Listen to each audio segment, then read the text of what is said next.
simula pa lamang ng taon. Pero magiging abala agad ang Philippine Olympic Committee para paghandaan ang nalalapit na 9th Asian Winter Games na aarangkada mula sa February 7 hanggang 14 sa Harbin, China. Yan ang ulat ni teammate Daryl Oclares.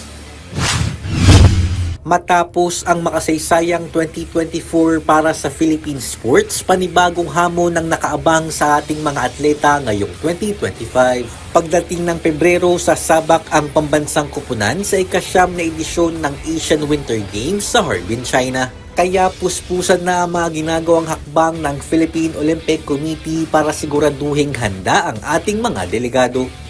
Sa kabuuan, 20 atleta ang ipapadala sa China na maglalaro sa 6 na palakasan na kinabibilangan ng curling, figure skating, speed skating, alpine at freestyle skiing at snowboarding.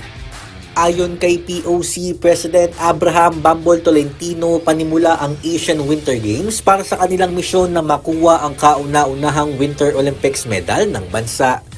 Gaganapin ang Winter Olympics sa 2026 mula February 6 hanggang 22 sa Milan at Cortina d'Ampezzo sa Italia.